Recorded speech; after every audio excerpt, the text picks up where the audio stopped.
The radio crackled with static at 3:47 hours, piercing the pre-dawn silence of Kandahar airfield.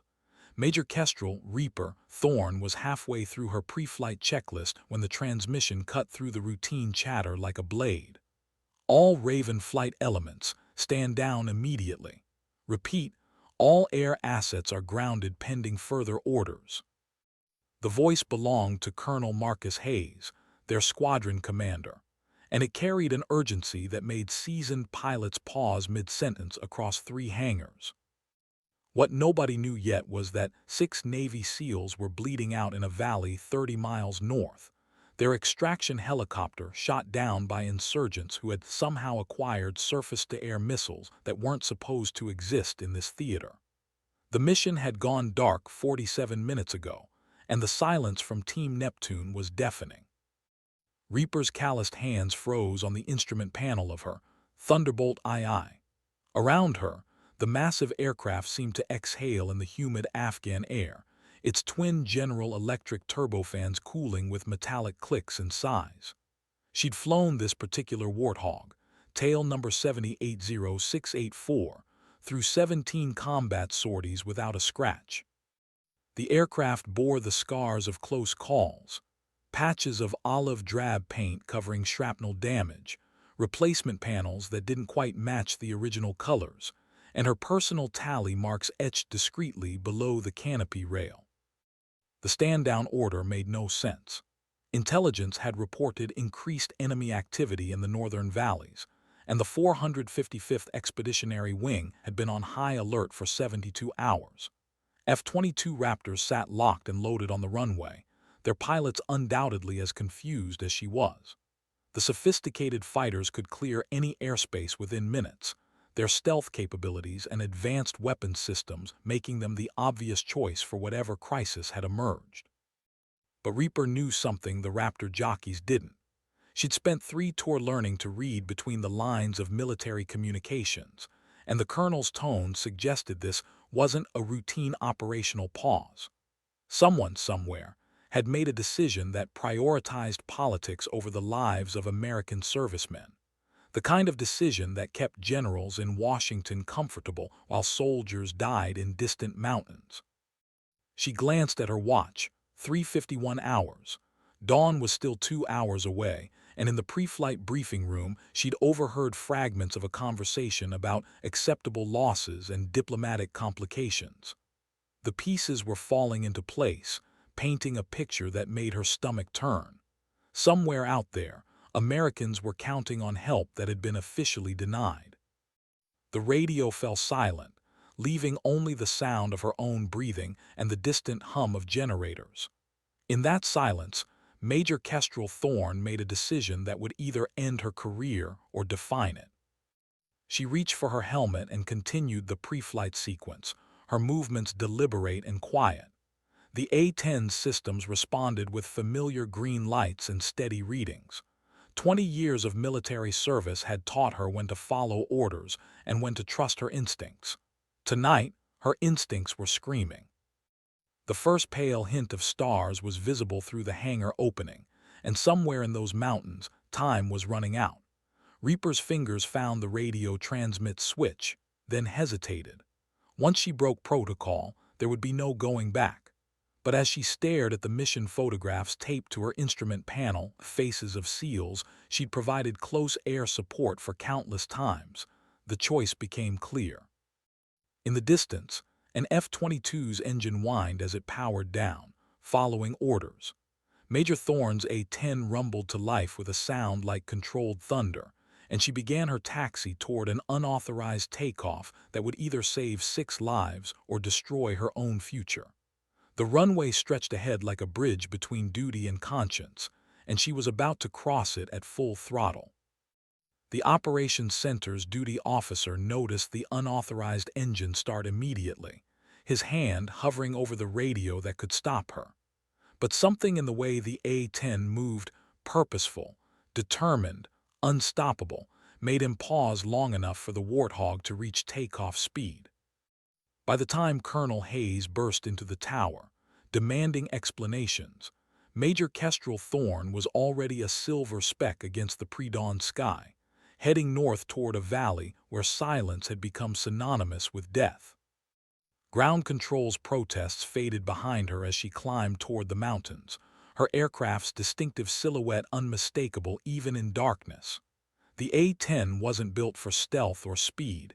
It was built for one thing: bringing American soldiers home alive.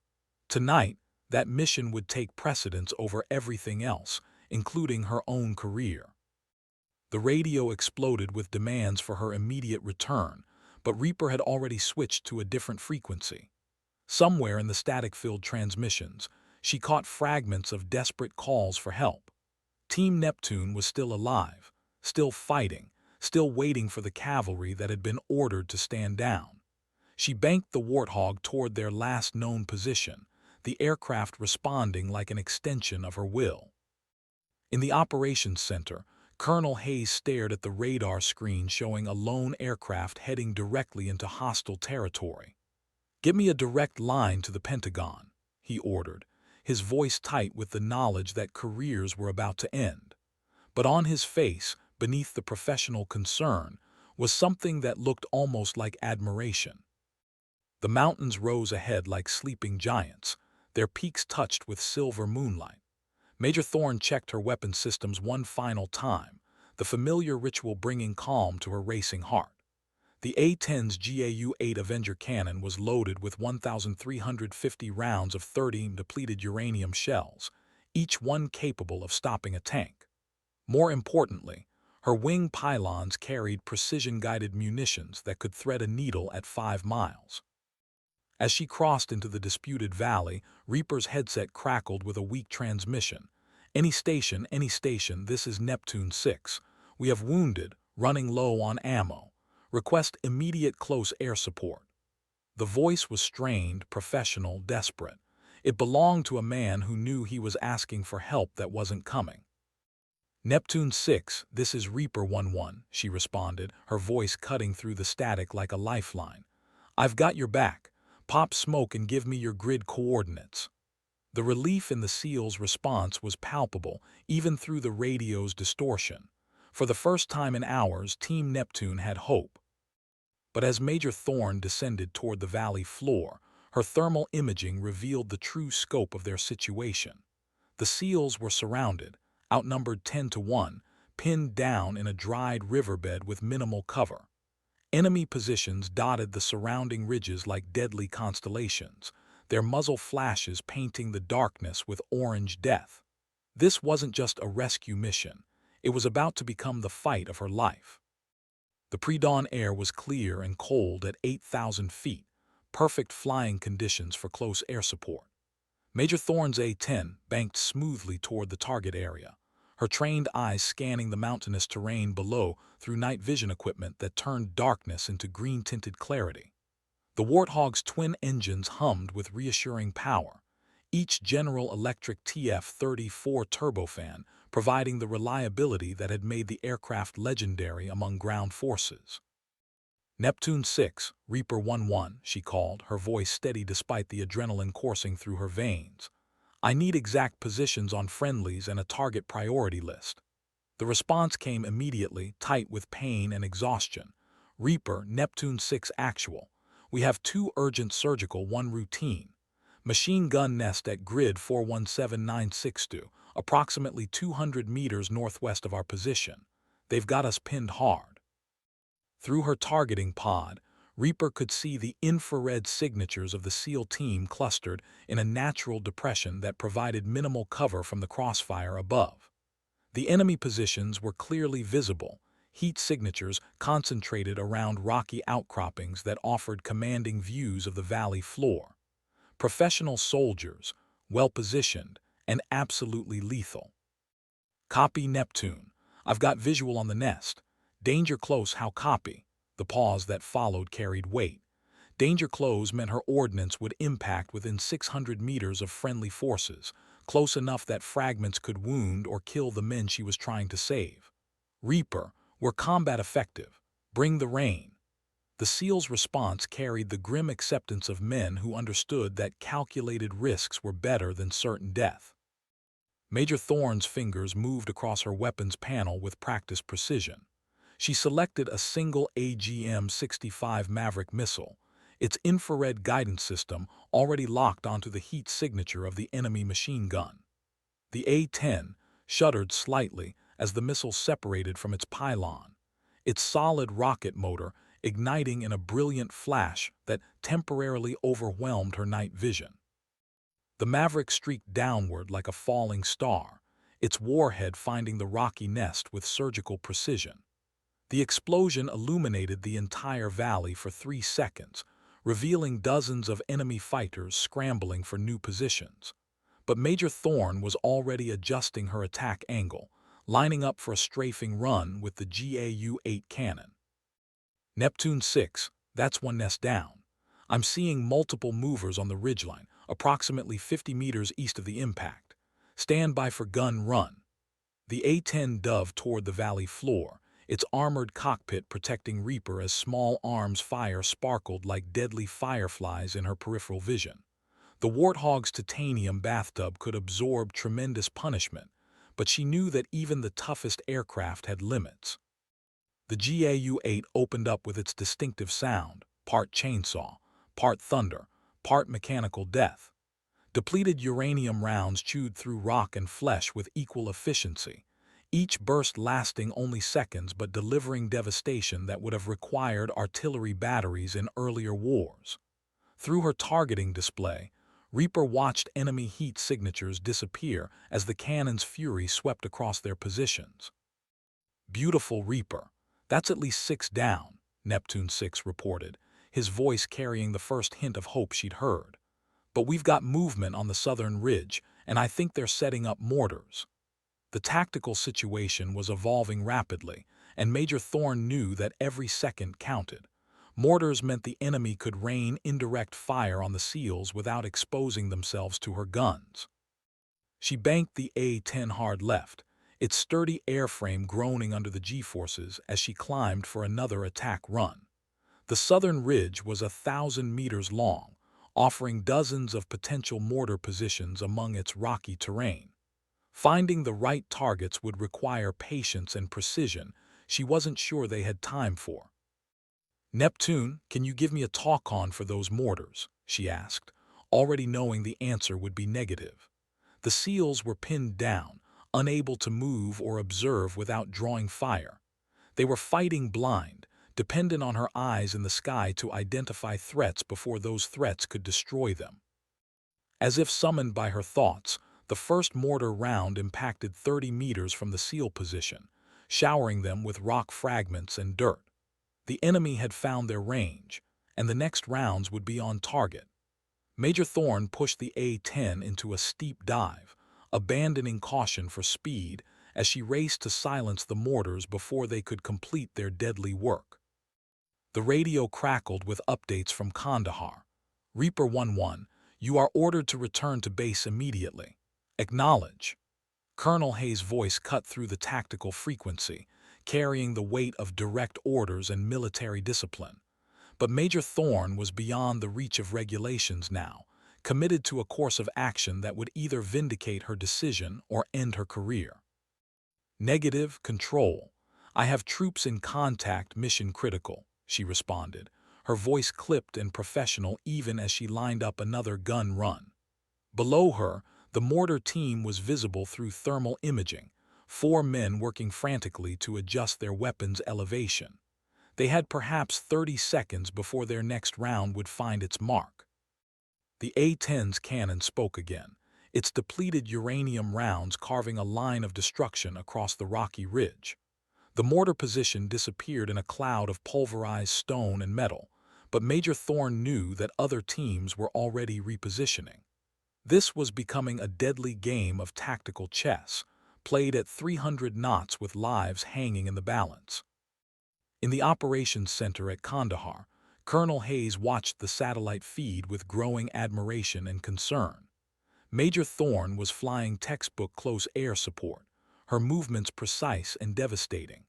But intelligence reports were streaming in about additional enemy forces converging on the valley, drawn by the sounds of battle like sharks to blood. The fight was far from over, and dawn was still an hour away. In that hour, Major Kestrel Thorne would either prove that a single A-10 pilot could change the course of a battle, or she would become another casualty in a war that had already claimed too many good people. The mountain peaks watched silently as the deadly dance continued below, their ancient stone bearing witness to another chapter in the endless struggle between duty and survival. Major Thorne's situational awareness expanded beyond the immediate battle as her radio intercepted fragmentary transmissions on adjacent frequencies. Intelligence chatter indicated a much larger enemy force than initially reported, estimates ranging from 80 to over 100 fighters converging on the valley from 3 directions. The SEALs weren't just pinned down. They were about to be overrun by a coordinated assault that had been planned with military precision. Neptune 6, Reaper 1-1. I'm picking up movement from multiple directions. How's your ammunition situation? The response carried a weight that transcended tactical communication. Reaper, we're down to our last magazines. 2 of my boys can't move, and we've got maybe 10 minutes before they're on top of us. The professional composure in the SEAL's voice couldn't mask the reality of their situation. Through her multifunction display, Major Thorne studied the thermal signatures spreading across the valley like a deadly constellation. Enemy fighters were advancing in textbook fire and movement patterns, using natural cover to approach the SEAL position from angles that would be impossible to defend. Her remaining ordnance, 2 Maverick missiles and 800 rounds of 30 ammunition, seemed pathetically inadequate against such overwhelming numbers. The A-10's threat warning system chimed softly, indicating radar locks from multiple sources. Somewhere in the mountains, surface-to-air missile systems were tracking her aircraft, waiting for the optimal moment to engage. The enemy had clearly prepared for air support, positioning anti-aircraft assets that turned every attack run into a calculated gamble with death. Control, Reaper 1-1. I need immediate backup. We've got a significant enemy force converging on Neptune's position.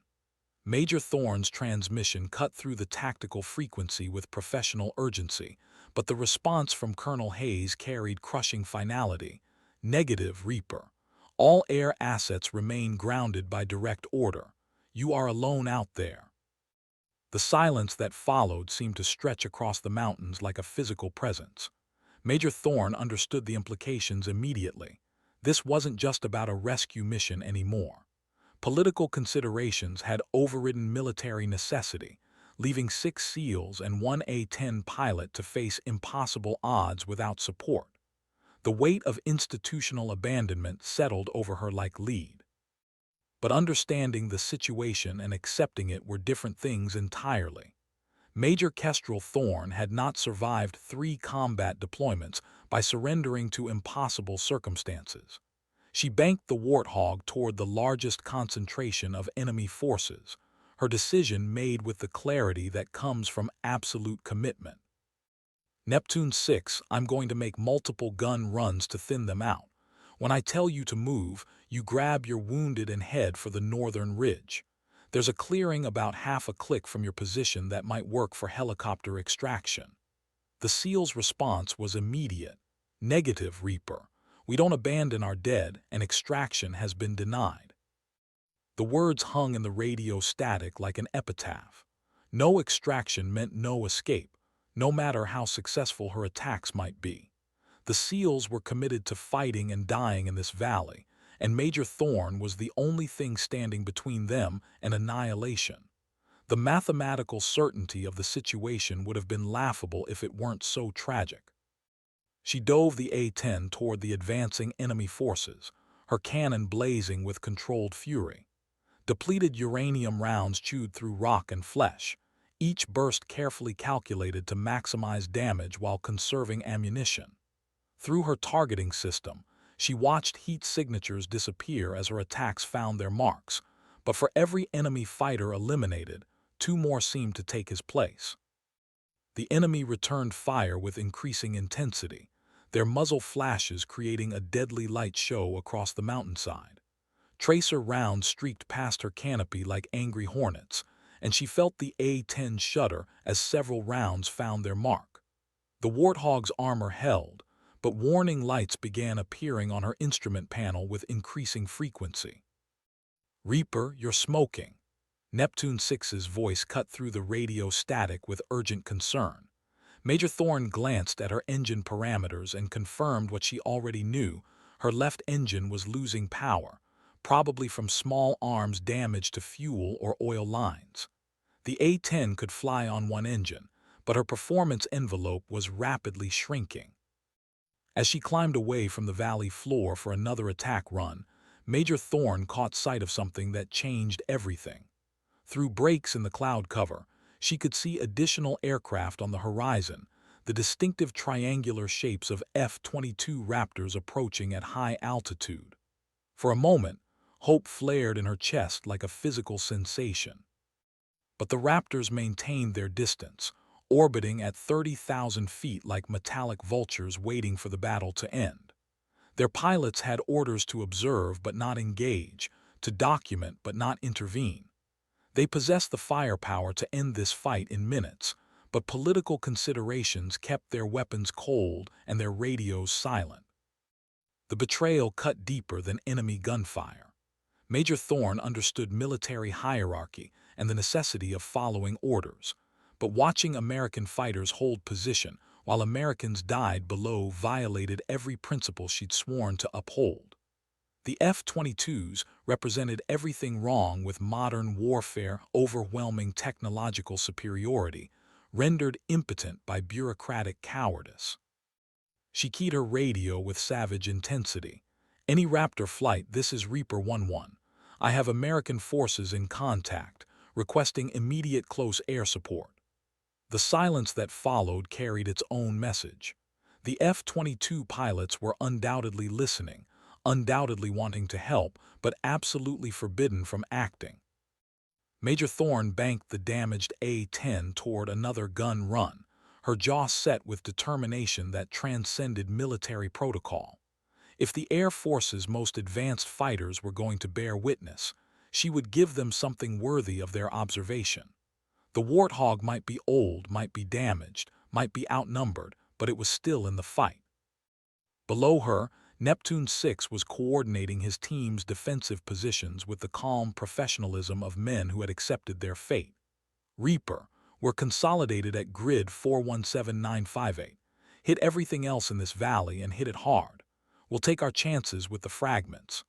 The transmission carried no self-pity, no accusations, just the grim resolve of warriors preparing for their final stand. Major Thorne's damaged A-10 shuddered as she pushed it into another attack dive, her remaining engine straining against the demands of combat maneuvering. Hydraulic pressure was dropping steadily, making the controls increasingly heavy and unresponsive. She had perhaps 2 or 3 more gun runs before mechanical failure would force her to break off the attack. The enemy forces had learned to disperse during her approaches, making each attack less effective than the last.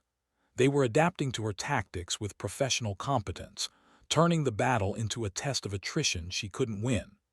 Mathematics and military reality were converging toward an inevitable conclusion that no amount of courage could overcome. But Major Kestrel Thorne had spent 20 years learning that impossible situations sometimes yielded to impossible solutions. As she lined up for what might be her final gun run, she was already calculating angles and distances for a maneuver that would either save Neptune 6 or ensure they died together. The choice between personal survival and mission accomplishment had never been clearer, and her decision had been made long before she'd taken off from Kandahar. The GAU-8 cannon fired its penultimate burst as the A-10 dove toward the valley floor, each depleted uranium round carrying 20 years of training and determination toward its target.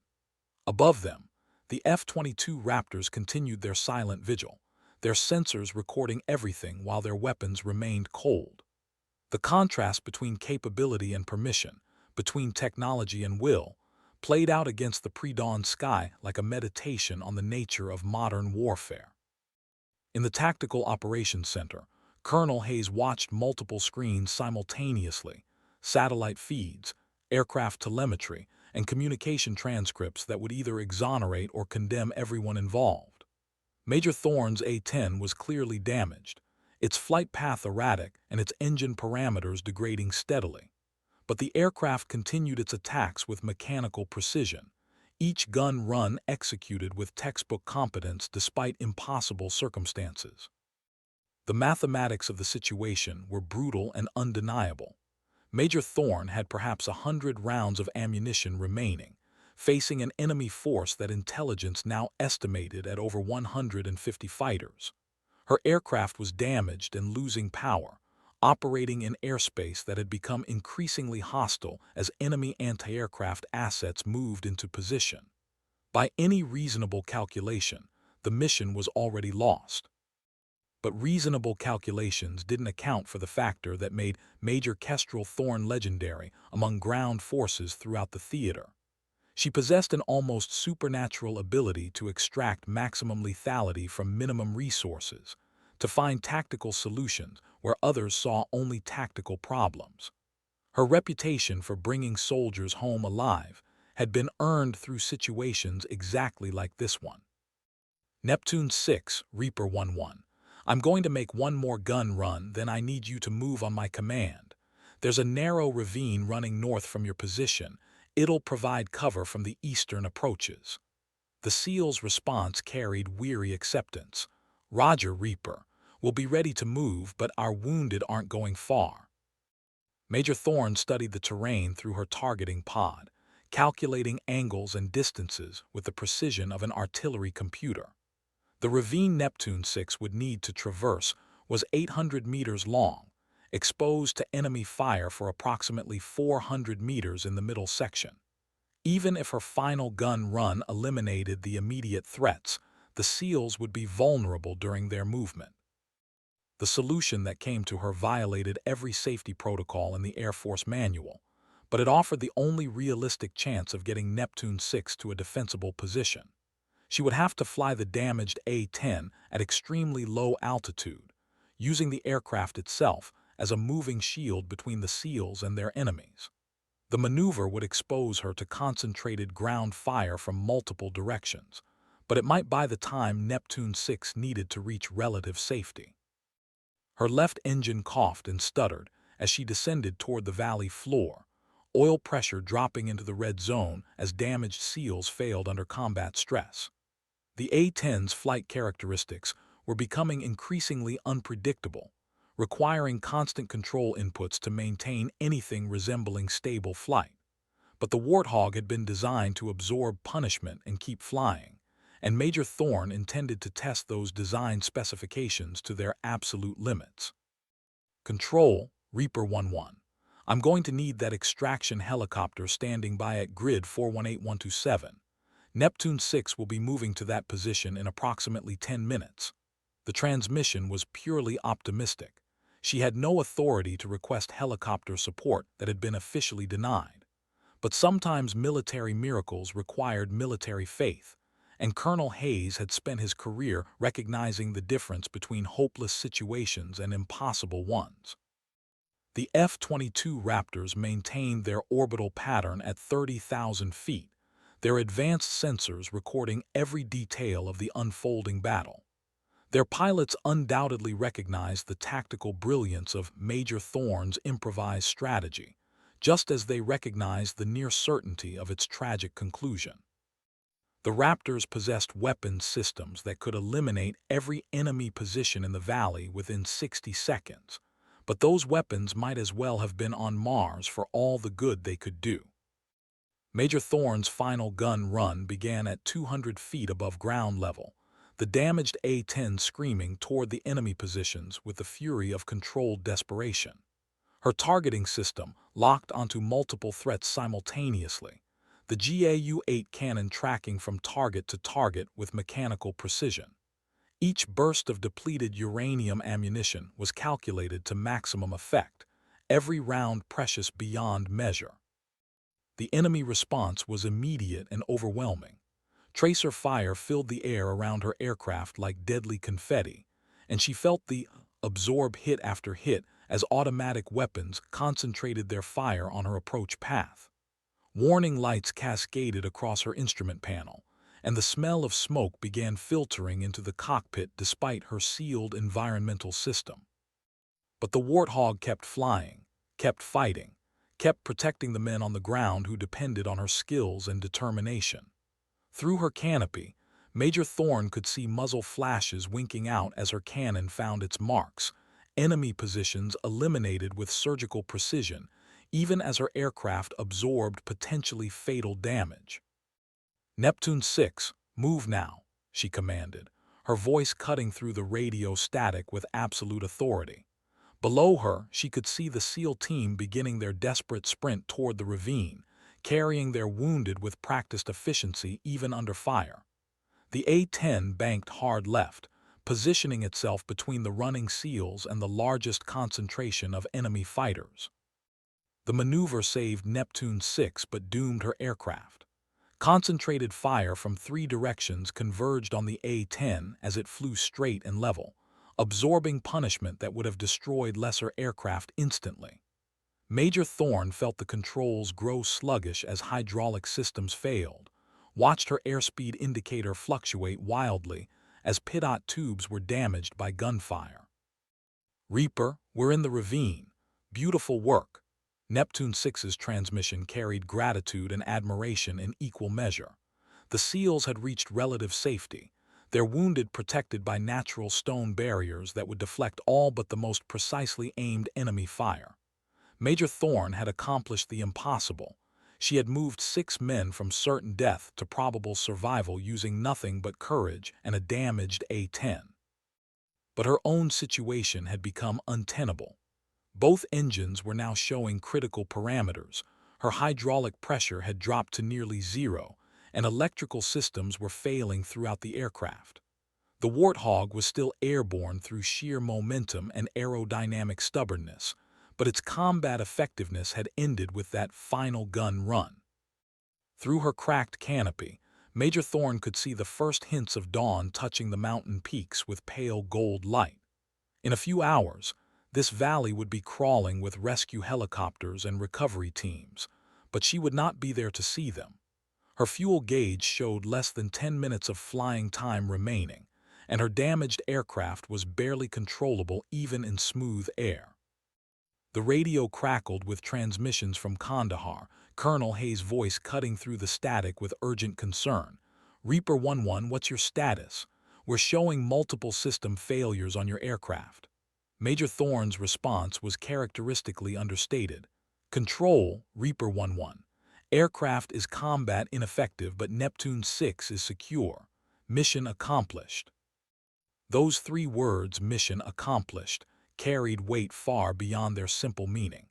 They represented the culmination of 20 years of military service, the validation of principles that had guided her career through peace and war.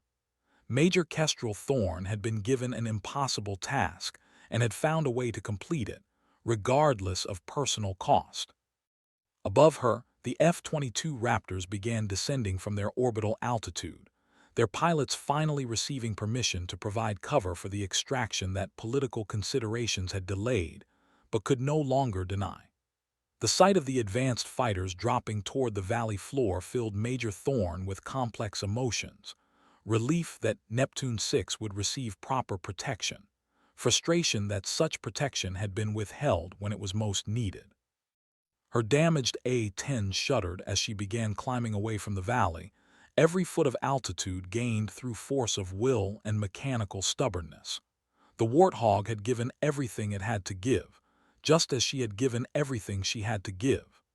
Now both pilot and aircraft faced the challenge of reaching friendly territory before critical systems failed completely. In the growing dawn light, the mountains of Afghanistan stretched endlessly toward the horizon, their peaks touched with colors that reminded Major Thorne why she had chosen to become a pilot. The sky had always been her sanctuary, the place where impossible things became possible through skill and determination. Today, it would either carry her home or become her final resting place. The radio crackled with updates from the Rescue Coordination Center. Helicopter assets were being scrambled, medical teams were standing by, and recovery operations were being organized with the efficiency that comes from long practice. Neptune 6 would be extracted within the hour, their wounded would receive proper medical care, and the mission would be classified as a complete success despite its unauthorized nature. Major Thorne's fuel warning light had been blinking for several minutes, its red glow adding urgency to her attempts to coax maximum range from her damaged aircraft. The A-10's fuel-efficient turbofans were designed for long loiter times over the battlefield, but combat damage and emergency power settings had dramatically increased consumption. She was racing against mathematics as well as mechanical failure. Kandahar Airfield appeared on the horizon like a mirage, its runway lights cutting through the morning haze with welcoming clarity. But Major Thorne knew that reaching the field was only half the challenge. Landing a severely damaged aircraft with failing hydraulics and compromised flight controls would require skills that even her extensive training had barely prepared her for. Kandahar Tower, Reaper 11, requesting priority handling. Aircraft is battle damaged with multiple system failures. The tower's response was immediate and professional. Reaper 11, you are cleared for straighten approach, runway 23. Emergency vehicles are standing by. The calm competence in the controller's voice provided reassurance that transcended radio communications.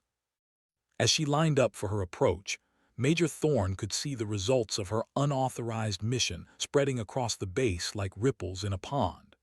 Senior officers were gathering in the operations center. Maintenance crews were preparing for a complex recovery operation, and medical personnel were standing by to assess both aircraft and pilot damage. The A-10 touched down hard, its damaged landing gear absorbing the impact with metallic protests that echoed across the airfield. Major Thorne fought to maintain directional control as the aircraft rolled out, her damaged flight controls requiring constant attention even at taxi speeds.